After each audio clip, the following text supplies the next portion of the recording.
El debate de la historia, un podcast del debatedehoy.es.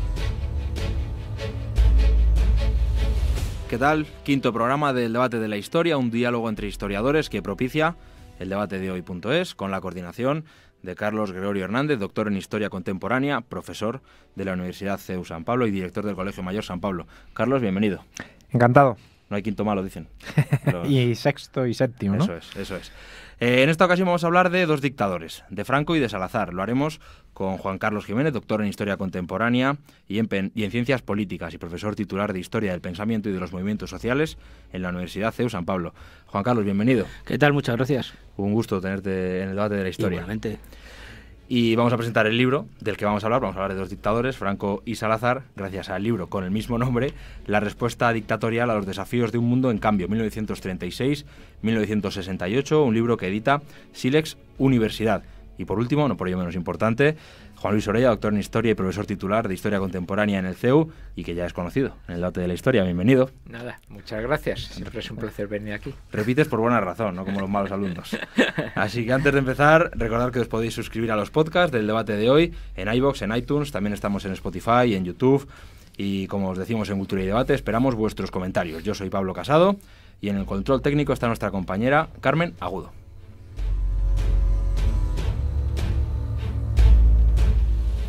Y alargamos un poco la presentación de Juan Carlos Jiménez. Carlos. Pues sí, os presento como en programas anteriores a nuestro invitado. Muchas gracias por venir, Juan Carlos Jiménez. Es mi compañero en la Universidad CEU San Pablo, pero antes ha sido profesor en otros centros universitarios, aquí en Madrid, en la Universidad Rey Juan Carlos, también lo fue en la UNED. Durante muchísimos años tiene, pues es una larguísima experiencia, es de los veteranos, de los compañeros veteranos de la universidad, de los que nos dan tranquilidad, a los que tenemos algún año menos. Juan Carlos acumula, pues creo que son 3 o 4 sexenios de investigación. 4. Pues estos los que sean académicos o investigadores tendrán en cuenta que es un mérito muy importante. Eso significa que ha hecho publicaciones relevantes a lo largo de un periodo muy largo de tiempo. En su biografía pues aparecen trabajos sobre Humberto Delgado, aparecen ahora Franco y Salazar, aparecen muchos trabajos que miran a las dos grandes naciones que ocupan la península ibérica especialmente. Junto quizás a Hipólito de la Torre, debe ser Juan Carlos pues el mejor especialista que tenemos en nuestro país sobre esa relación, ¿no?, que existe en la península ibérica. No sé si he sido injusto, no podrás decir que... la verdad es que uno se siente abrumado con estas presentaciones, ¿no? Sí. Sánchez Cervelló, pues hay toda una serie de especialistas, obviamente, pero Juan Carlos hay que tenerle en cuenta, ¿no? Ha visitado pues muchísimas universidades para trabajar en eso, ¿no? Para trabajar en la común relación de los regímenes que existen en la península ibérica. Y dentro de esa, no sé si amalgama, de las últimas, director del máster universitario de Efectivamente, Historia Contemporánea. Yo coordino un máster de Historia y Juan Carlos lo dirige, un proyecto que nos ilusiona en la Universidad CEU San Pablo, un máster de Historia Contemporánea, junto al equipo de profesores que trabajan en el departamento, pues hemos pensado un programa de estudios atractivo, que esperamos que sea capaz de contar con el respaldo de un nutrido grupo de jóvenes y que crezca y se desarrolle y sea pues un ámbito de formación de futuros doctores, un ámbito propicio para la investigación, para atraer a gente muy cualificada que quiera disfrutar, como hacemos nosotros con la historia. Pues apuntado queda. Igual los que ya no somos tan jóvenes nos lo pensamos. Por aquí han pasado varios sí, ¿no? Profesores. De las personas que van a trabajar en ese máster. Pues ha venido don Juan Pablo Fusi, nuestro primer programa fue con él. Vendrá pronto Ricardo Martín de la Guardia. Bueno, pues una plantilla enorme la que tenemos en nuestro máster. Enorme y de lujo. Entramos ya en materia, vamos a hablar de Franco y Salazar, ese libro y el tema de este quinto podcast del debate de la historia. Para ir ambientando, en esta ocasión, ya que íbamos a hablar de Portugal, pues hemos sido originales y se nos ha ocurrido contextualizar con algunos fados portugueses. Este fado destino que nos amarra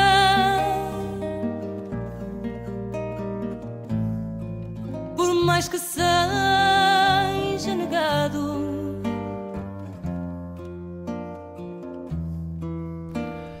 Bueno, pues el primer bloque de este podcast, Carlos, lo vamos a dedicar a contextualizar esa relación entre España y Portugal.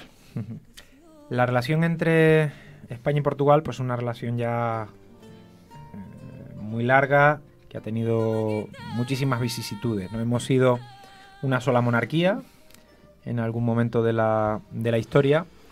En otro tiempo se habló del peligro, ¿no? Del peligro que representaba siempre España hacia Portugal, un peligro de absorción de la nación pequeña por parte de la nación un poco más grande, cuando ya empezaba el declive, especialmente de España. Pero se llega, en otro momento, si recorremos las primeras páginas de tu libro, Juan Carlos, a hablar de la alianza entre esas dos naciones. La alianza ibérica, ¿no? Aparece el republicanismo, movimientos progresistas, incomprensión también por parte de Portugal de ese movimiento, ¿no? Que también se entiende como nuevo peligro o vivificación del peligro español. ¿Nos podrías dar alguna pincelada de cómo ha sido esa difícil relación histórica entre vecinos tan próximos? Vamos a hacerlo desde una perspectiva lo más simple posible. Cuando un español llega a Portugal, entra en un bar, pide un cafelito con leche, y que se quedan atónitos porque el camarero no les entiende. Y dice, pero ¿cómo no me van a entender si yo no he salido de España? La percepción que tienen es que Portugal, por alguna razón, no marca una frontera, no marca un país diferente. Cuando uno llega a Francia, no dice un cafelito, intenta hablar esa cosa extraña, que es una especie de francés un poco extraño, pero lo intenta, porque tiene conciencia de que ha cruzado una frontera y que el cruzar esa frontera significa cambiar de cultura, cambiar un idioma, estar en otro país. Para los portugueses la reacción es la contraria. Vienen los españoles y no nos comprenden que nosotros somos una realidad nacional. Y ahí viene el elemento de incomprensión mutua. Los españoles siempre han tenido la idea en su imaginación geopolítica de que la península ibérica está amputada, que la realidad peninsular es una realidad operativa que tiene que vincularse y que por los azares de la historia se han convertido en dos naciones, pero que en realidad son dos naciones especiales, que no son dos naciones separadas por esa frontera física.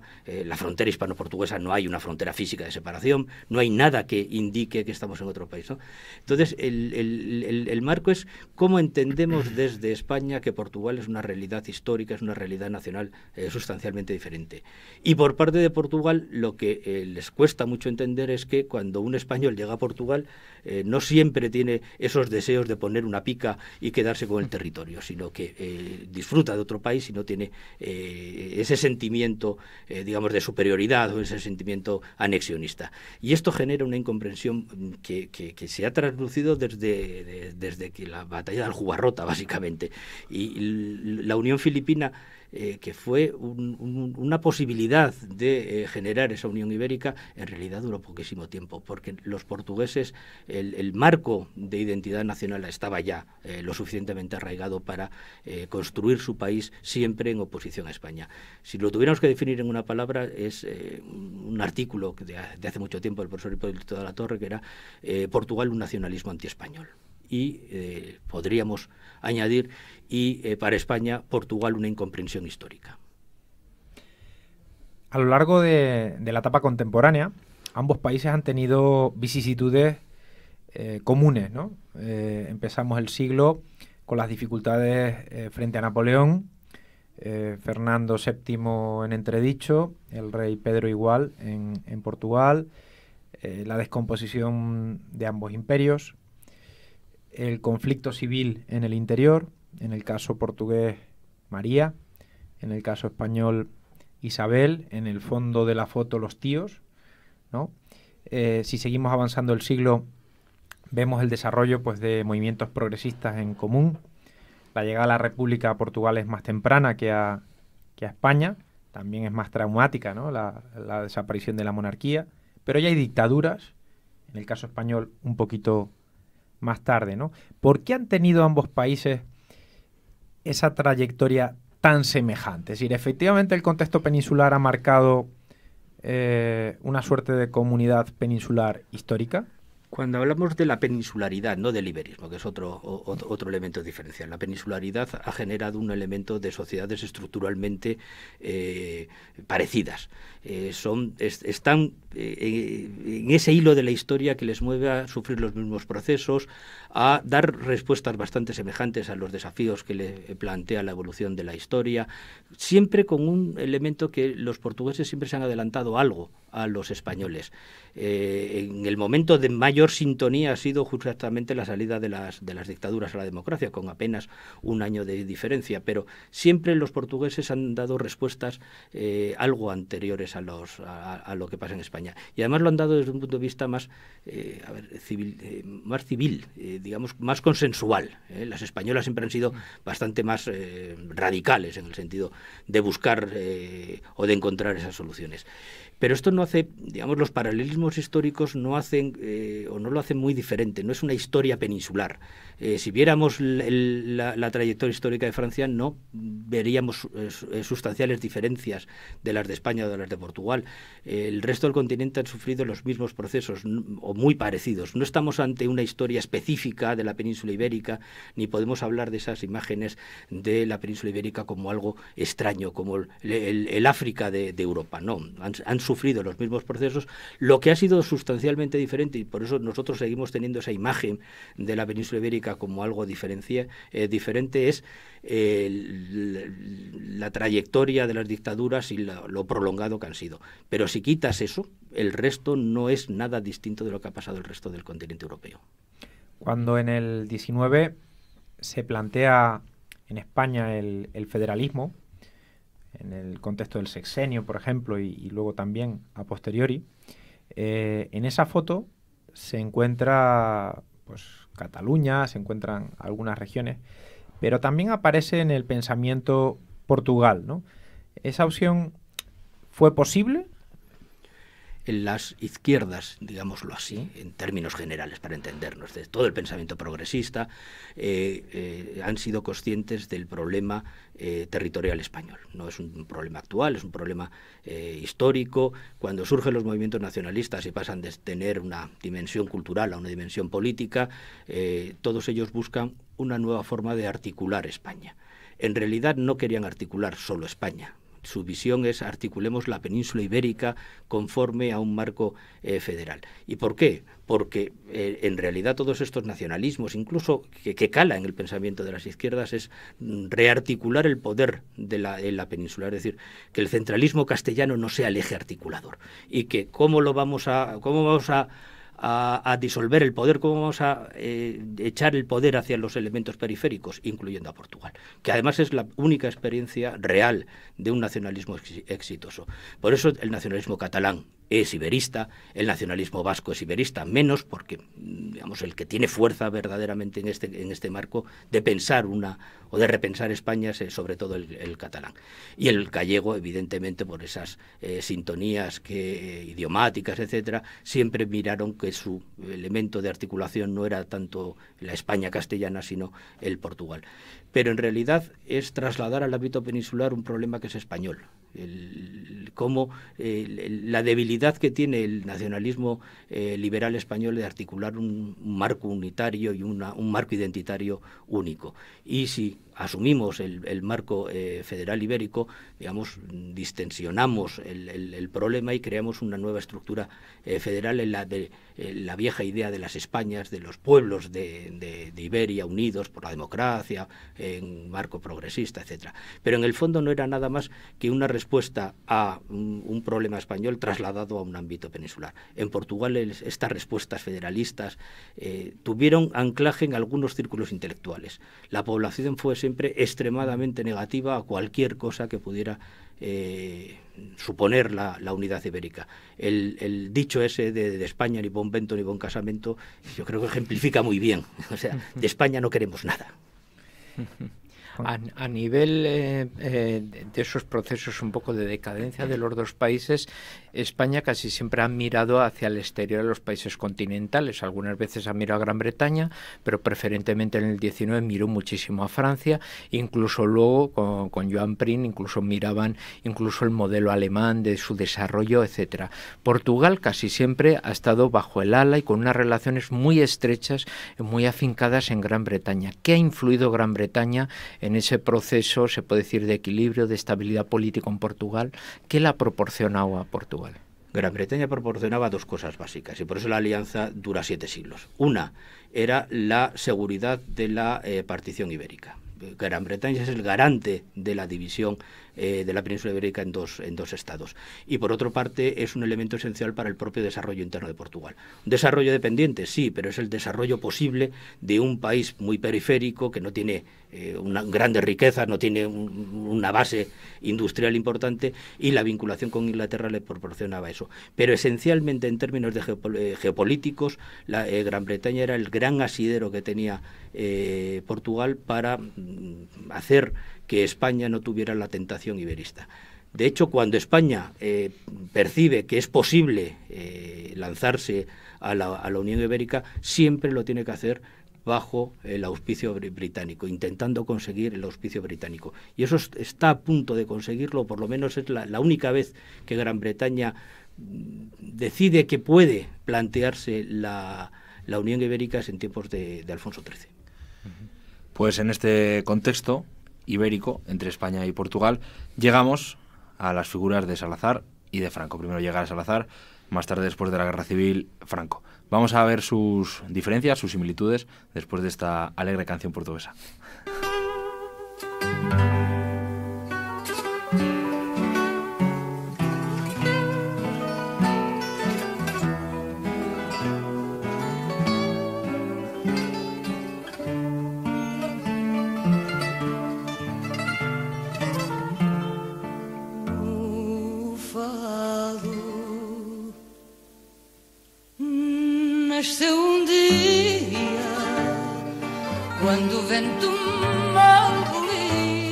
Dice Hilda García, que es compañera en el debate de hoy.es, que Amalia Rodríguez es la más grande de Portugal en cuanto a fados.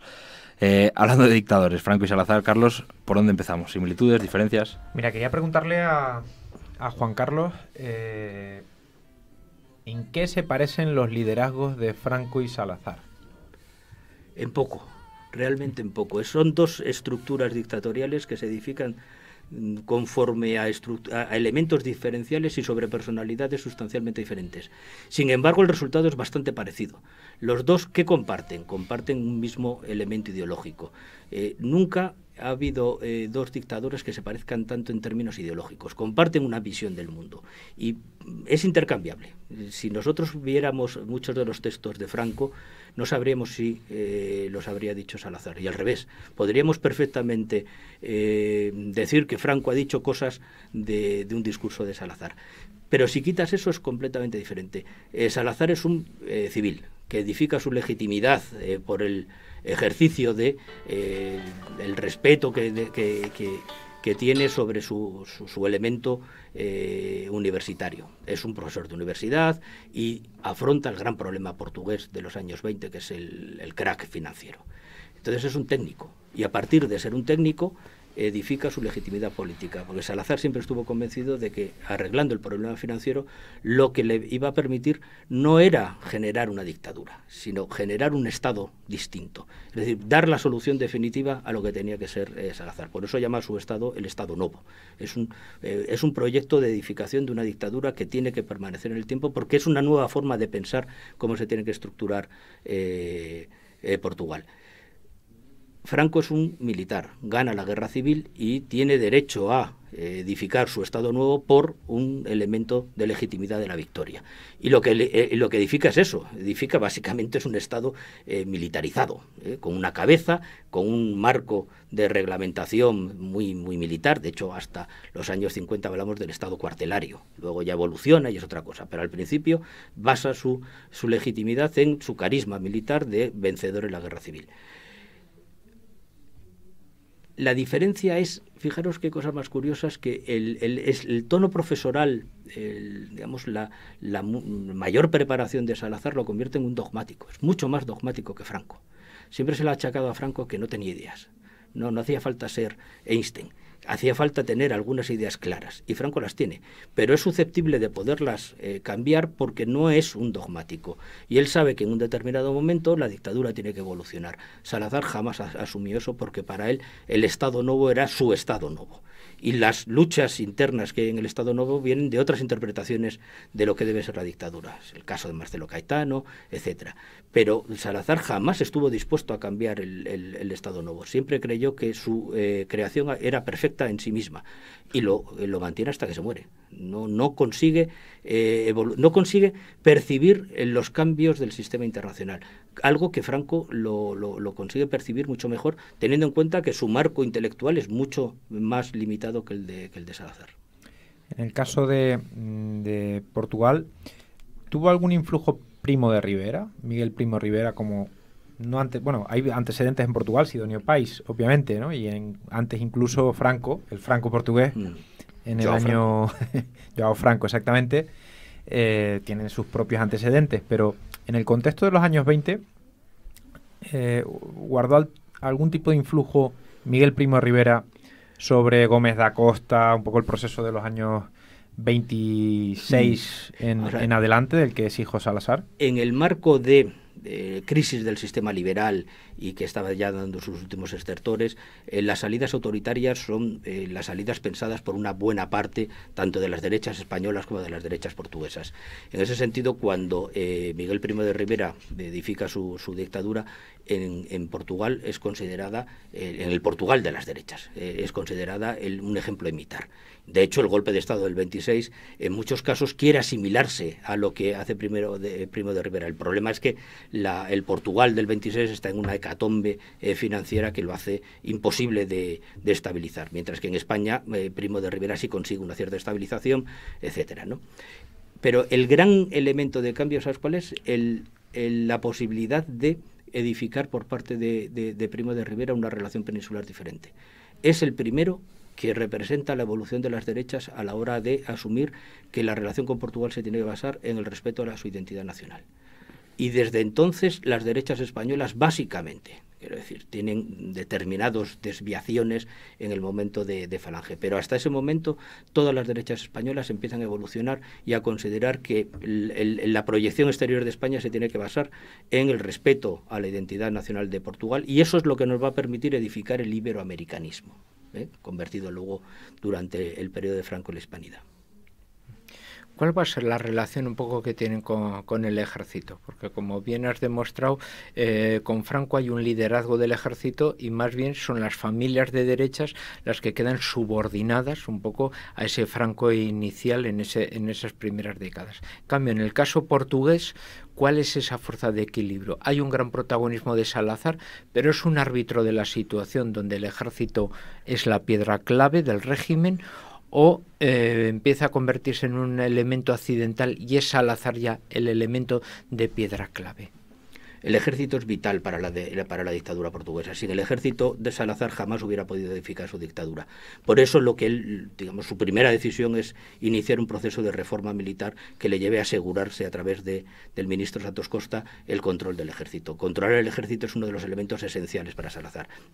Para cualquier régimen autoritario, controlar el ejército es el elemento clave. Teniendo en cuenta además que a diferencia de España, claro, en España el ejército está muy cohesionado porque la guerra civil lo que ha hecho es generar un ejército mucho más monolítico. El ejército portugués es extremadamente diverso. Hay desde republicanos, masones, es decir, la amalgama es extraordinariamente... y no son unos fieles salazaristas.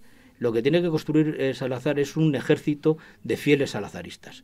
Lo consigue a través de digamos, un proceso bastante largo y que no impide que de forma periódica el ejército portugués siempre tenga desviaciones puchistas, siempre intenta golpes de Estado, siempre. Y eso lo que hace es que el régimen de Salazar es mucho más inestable que el régimen de Franco. La sucesión de golpes de Estado es casi permanente. Y la oposición siempre procura que la cabeza de la oposición la represente un militar. Y a nivel personal, ¿cómo era Salazar? Porque hay una entrevista, se puede decir, muy peculiar de la periodista francesa Christine Garnier, que a Franco lo pone de una manera muy negativa, y en cambio Salazar lo describe casi como una especie de caballero romántico que le llevó a la desembocadura del Tajo. Es que Christine Garnier es seguramente... Salazar es uno de los individuos más extraños que han existido. Es un ser absolutamente solitario, abominaba de las masas, recibía a sus ministros casi en la penumbra, le horrorizaba la luz, pero era un señor siempre vestido de negro. Cuando le querían hacer ofrendas y cosas de estas, iban unas señoras y le tiraban flores. Claro, eso para los recios militares españoles era una cosa muy rara, ¿no? Siempre pensaban que Salazar era uno de estos individuos, sí, un ser providencial que había venido, pero muy raro y muy poco comprensible para lo que era un militar español que había ganado la guerra. Christine Garnier, y además es un señor que nunca se casa. Y que además tampoco se le conocen amoríos, salvo Christine Garnier, ¿no? Yo recuerdo un documento con su ministro en París, Marcelo Matías era entonces, que le dice: deje usted de hacer cualquier cosa y vaya a buscarle un collar a Christine Garnier. Y el embajador en París, deja todo lo que tiene entre manos y se va a buscarle un collar que le guste para ofrecérselo a Christine Garnier, ¿no? Seguramente fue la única persona que Salazar sintió una empatía, no diré amorosa, porque Salazar es muy complicado, pero seguramente lo más próximo a eso fue Christine Garnier. Es uno de los seres más extraños que han existido. Yo recuerdo cuando hay a Marcelino Oreja o tal, que me dijeron que ellos habían conocido a Salazar, siempre me lo han descrito igual, como uno de los seres más extraños. Recibía a las 2 o las 3 de la mañana porque no dormía. Es un ser de una personalidad extraordinariamente extraña. Pero eso mismo le llevaba a tener y a ser considerado por los demás una especie de enviado divino que estaba por encima del bien y el mal. Salazar seguramente es de las personalidades menos atractivas que, sin embargo, más elementos de autoridad ha despertado en un pueblo. En el caso de la dictadura española, quizás seguramente mejor conocida por las personas que nos escuchan, establecemos siempre una serie de etapas históricas, ¿no? Muy claras. Tú las has nombrado antes, por ejemplo, el estado campamental en el principio de los años 40. Luego hablamos de otra época a partir del plan de estabilización, bueno, del final de la Guerra Mundial, del plan de estabilización. Vamos marcando una secuencia histórica.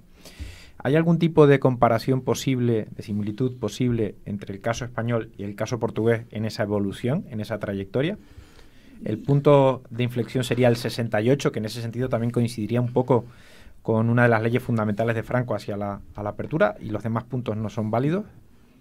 Yo creo que en Portugal el momento clave es el año 61, es el inicio de las guerras en África, y lo utiliza Salazar para remolinar al régimen en torno suyo.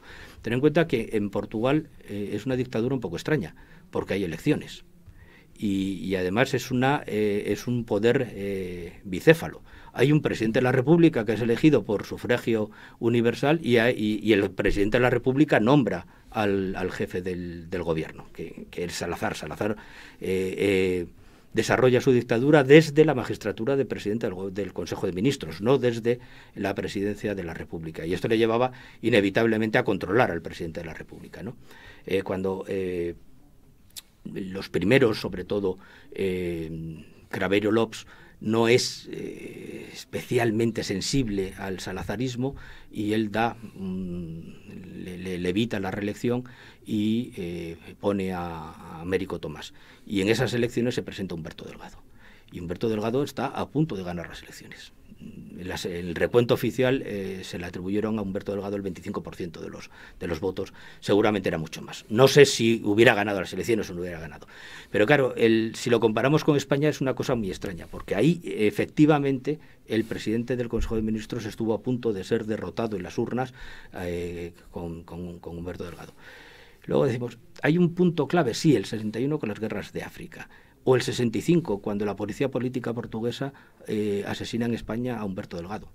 Son dos momentos absolutamente claves de la dictadura. Pero las elecciones del 58 seguramente marcan un antes y un después.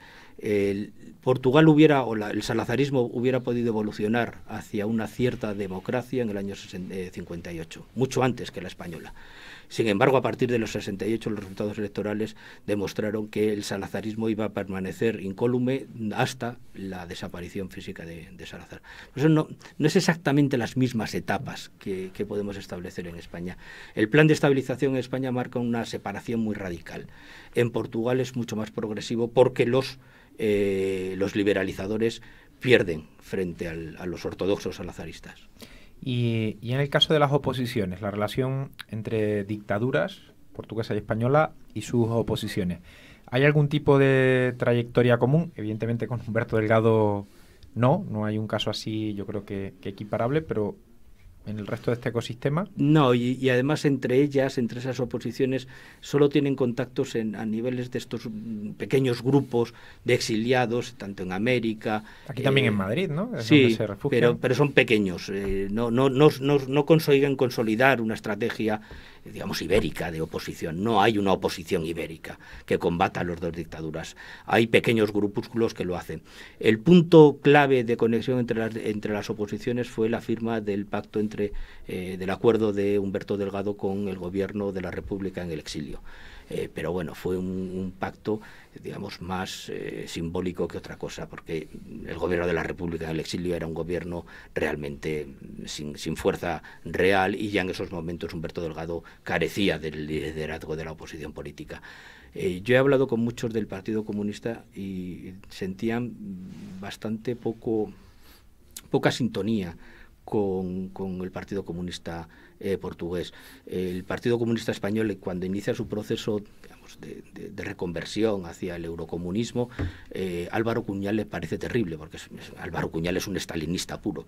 Realmente su grado de conexión mayor era con Mario Suárez más que con Álvaro Cuñal. Por eso, hasta muy avanzados los años 60, no entran en conexión las oposiciones. En el plano de los equipos desarrollistas, el desarrollo español desde luego siempre es calificado como un éxito, mientras que el desarrollo portugués plantea siempre muchas dudas. En cambio, no obstante, Marcelo Caetano y Laureano López Rodó tienen sus paralelismos, son personas que tienen una gran amistad. El uno le traduce al español sus obras de derecho administrativo. ¿Cuáles son esas semejanzas y esas diferencias? ¿Por qué la fase española se ve como un éxito y en cambio la parte portuguesa tiene tantos interrogantes, incluso se ve como un fracaso? Yo creo que es una cuestión de tiempo. La española se dio en un momento adecuado. Se inicia el plan de estabilización del 57, tiene un pequeño momento de ajuste, que la situación económica digamos, se retrotrae, pero inmediatamente en el 61-62 empieza la eclosión económica. Eso mismo lo hace Marcelo Caetano, pero en el año 68, cuando ya el problema de Marcelo Caetano es que no le puede ofrecer a los portugueses una liberalización, ya es poco para ellos. No les puede ofrecer un progreso económico, que en términos relativos Portugal vive el mayor boom económico de toda su historia, pero es extremadamente lento. En el año 74 todavía la ingesta, por ejemplo, de proteínas de un portugués era casi un tercio de la de los españoles. El salario de los portugueses era 2/3 de los españoles. O sea, la situación económica era muchísimo peor que la española. Ya digo, en términos relativos sí, Portugal crece a unas cotas extraordinariamente importantes, pero el resultado final es malo y no consigue superar esa barrera del desarrollo. Y además en el año 72, 73, 71 los portugueses ya no quieren una liberalización del régimen, lo que quieren es una ruptura con la dictadura. Marcelo Caetano no es un dictador que se puede equiparar a Salazar. El salazarismo, por eso se llama salazarismo, y el Estado Novo es el salazarismo, es Salazar.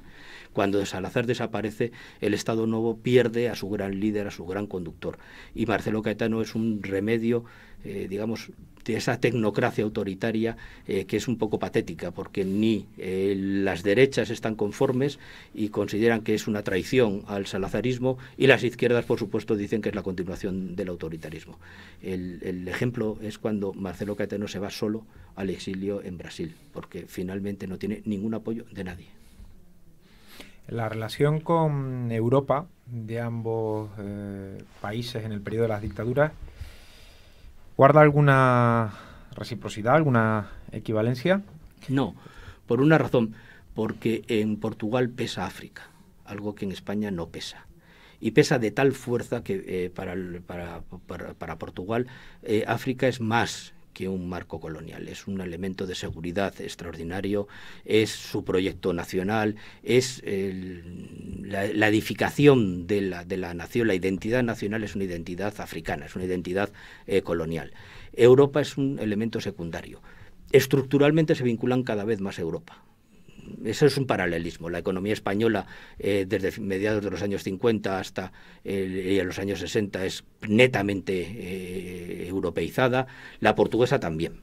Pero en términos sentimentales Portugal sigue mirando a África. Y eso genera un elemento bastante complejo, porque toda la clase empresarial empieza a decir, oiga, África pues no está mal, es nuestro marco identitario tradicional, pero es que nuestros intereses están en Europa. Mientras que los políticos dicen, a mí me da igual los intereses, África es la razón de ser del Estado Novo, es la razón de ser de Portugal. Por tanto, hasta que no se rompe ese cordón, no consigue Portugal apostar decididamente por Europa. Y eso es con la revolución. Y acabas de mencionar este proyecto no africano-portugués. España también tiene una relación intensa con África, en el tramo pues central y final de la dictadura. Me refiero pues a Sidi Ifni, Guinea, Sáhara, un poco los escalones que se van pasando entre los 50, 56 en adelante, hasta los años 60 Guinea y ya 70 Sáhara. ¿No es eso algo que también asemeja ambas dictaduras? Sí, de hecho, vamos a ver, España, sus posesiones africanas son pequeñas. No son socialmente, no gozan de un predicamento social grande, pero indudablemente en el marco político, el marco de las élites económicas, de las élites militares, África pesa, pero no es un elemento social. En Portugal, África es un elemento socialmente aceptado, porque forma parte del ideario nacionalista portugués. A un portugués se le llama tradicionalmente, nosotros somos antiespañoles y somos imperiales. Y la Constitución del 33... Los generales del 19, Moutinho, creo que era de Alburquerque, son imperiales. Y Portugal es una nación expresamente creada para tener una vocación casi imperial. Todos los militares, ¿no?, de los que hemos hablado tienen cultura africana. Todos. Gómez da Costa. Pero además es que no también cuestionan. El cuestionamiento de las colonias se hace prácticamente en los años 70. Y cuando los primeros en cuestionar las posesiones africanas son considerados unos antipatriotas absolutos, pero no por la élite política de la dictadura, sino por todo el mundo. Y es un discurso que la oposición política no quiere poner encima de la mesa, entre otras cosas porque tampoco participan de él, porque la inmensa mayoría eran colonialistas. En España son pocos. En un viaje que hice a Portugal, Juan Carlos, Lisboa, me llamó muchísimo la atención el peso que tenían en las librerías todo el repertorio de libros sobre Angola, sobre Mozambique, sobre todo lo que eran las posiciones africanas en clave muy crítica. Ahora es su memoria en histórica. España yo no recuerdo ninguna librería en la que tenga un peso tan grande Sahara o Guinea o América incluso. Porque es decir, nuestra memoria histórica, digamos, el concepto de memoria histórica, de revisión del pasado en términos negativos, nosotros lo aplicamos a la dictadura en su conjunto. Y en Portugal no se aplica a la dictadura en su conjunto, se aplica a África. La política hacia África es lo que hay que reivindicar, es el elemento básico que, digamos, que cuestiona el carácter dictatorial del salazarismo. Hemos avanzado en ambas dictaduras, podríamos decir que en paralelo, viendo esas similitudes, esas diferencias. Vamos a centrar el último bloque en encontrar los puntos en común, es decir, en analizar la relación que existe entre la dictadura de Salazar y la de Franco en puntos muy concretos, como puede ser la Guerra Civil o después de la Segunda Guerra Mundial. Cheia de pena,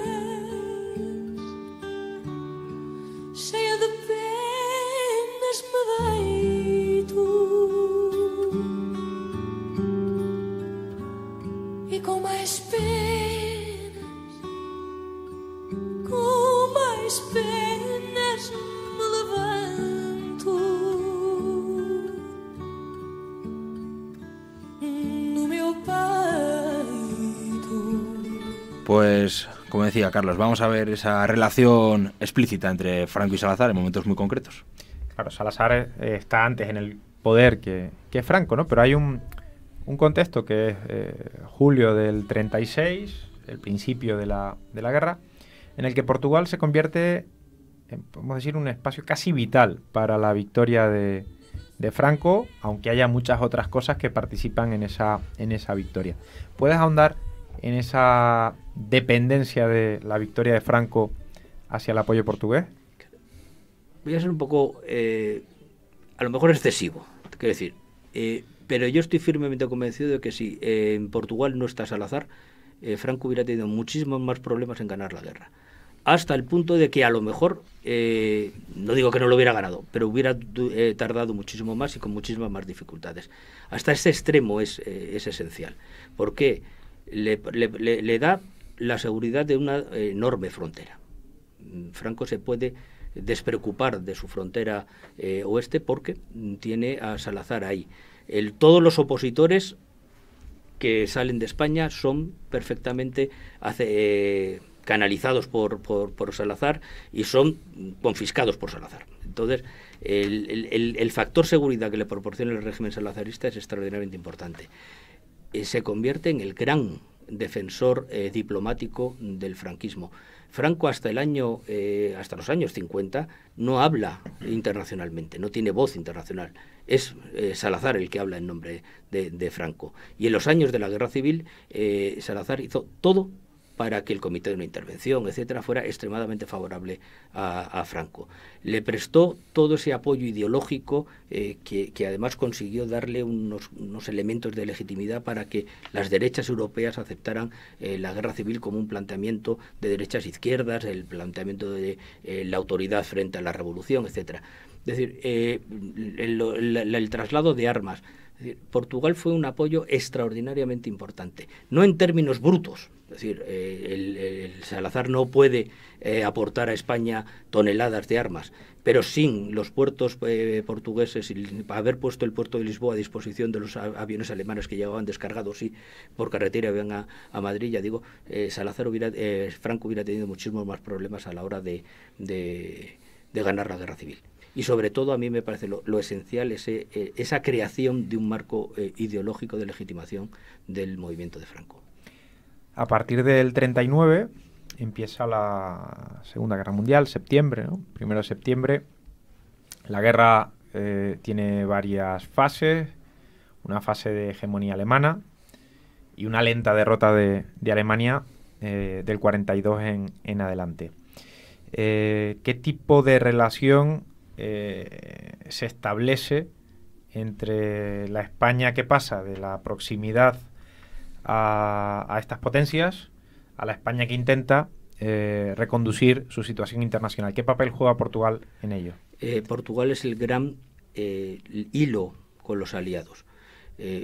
¿Más que la Iglesia? ¿Más que, digamos...? Mucho más. Por una razón muy sencilla. En el imaginario de todas las naciones europeas, Portugal es pro-aliado, es Gran Bretaña. En el imaginario de todas las naciones europeas, Franco es pro-eje, es un tercer general fascista. Y eso en el imaginario es así. En unos casos dura más, en otros casos dura menos. Pero la percepción de que España estaba volcada al eje y de que iba a intervenir en la guerra si no tenía un contrapeso, eso está en todos los documentos de prácticamente todas las cancillerías. De hecho, Nicolás Franco, en el año 38, cuando quiere firmar un acuerdo con Salazar, le plantea a Salazar que España y Portugal están situados en dos campos diferentes. Nosotros somos pro-alemanes, vosotros sois pro-británicos. ¿Podemos hacer dos cosas? o llegamos o no llegamos a un acuerdo y que las vicisitudes de la guerra decidan, o llegamos a un acuerdo y neutralizamos la península ibérica y vamos a ver cómo evolucionan los acontecimientos.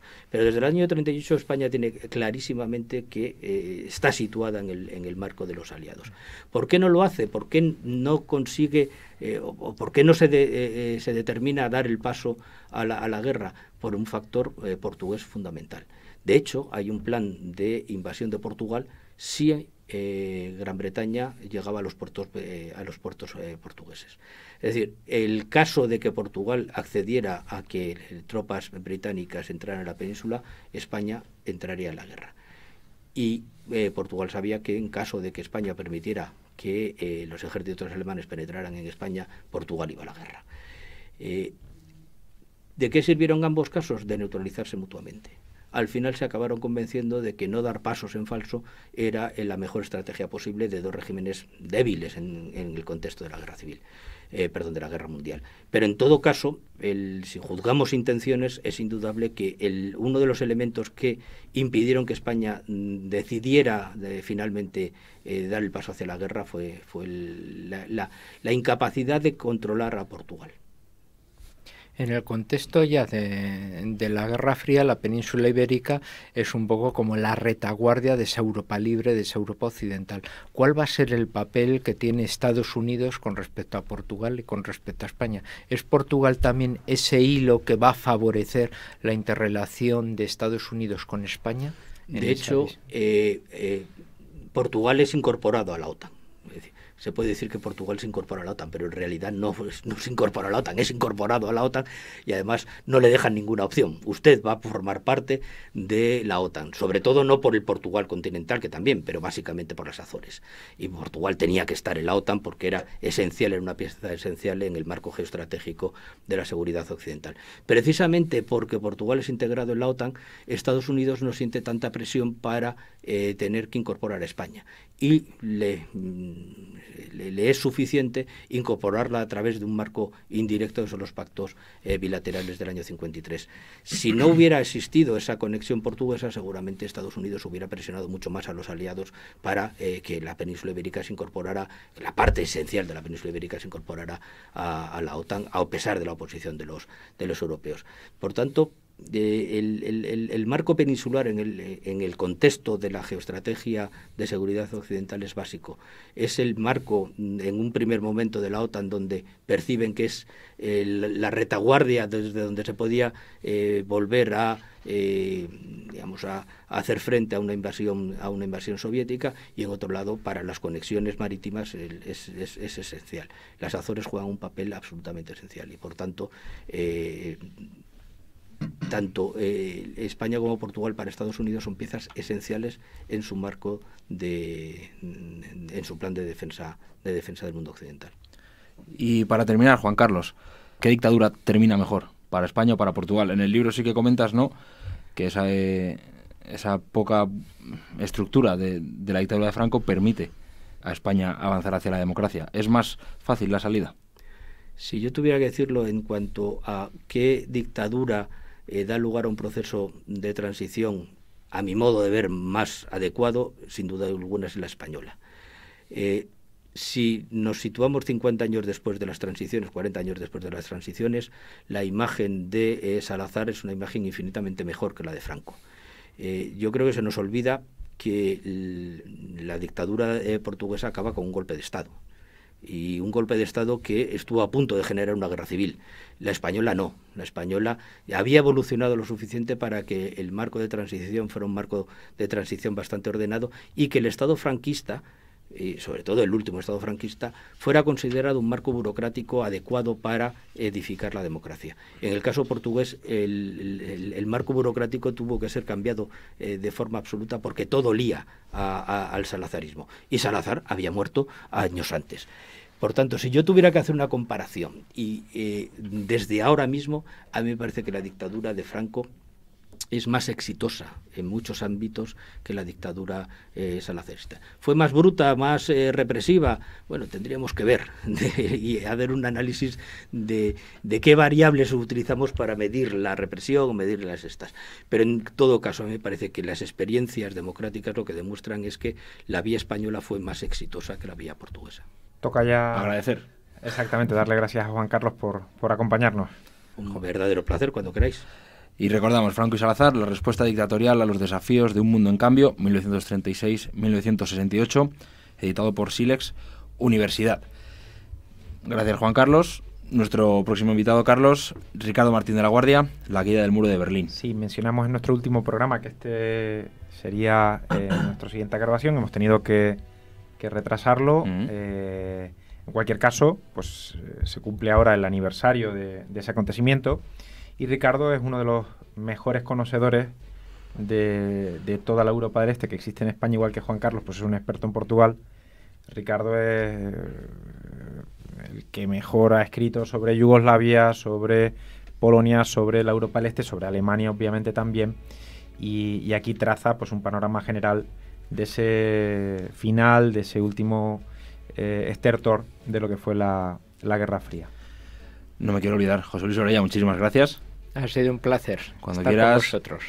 Tripites, ¿no? Sería, como dicen los niños, cuando quieren más macarrones. Por cierto, antes de ese podcast con Ricardo Martín de la Guardia, tendremos otro, Carlos, para hablar de libros que dicen cosas novedosas sobre la Guerra Civil, aprovechando el 80 aniversario de su final, ¿sí? Sí, pues es un programa que me apetece grabar. Cuando me dijiste hace unos días, oye, que se nos aproxima el final de la guerra, digo, bueno, pues, ¿qué podemos decir de algo que ha generado riadas de letras, ¿no? Pues hablar de aquello que últimamente ha cambiado nuestra percepción sobre los acontecimientos, que ha aportado alguna novedad sobre el discurso ya establecido. Novedades novedosas, podríamos decir. Pues eso será muy prontito, así que ese podcast queda ya preparado, ya saben, se pueden suscribir en iVoox, en iTunes, en Spotify y también nos pueden escuchar a través de YouTube. Gracias y hasta la próxima. Un podcast del debatedehoy.es.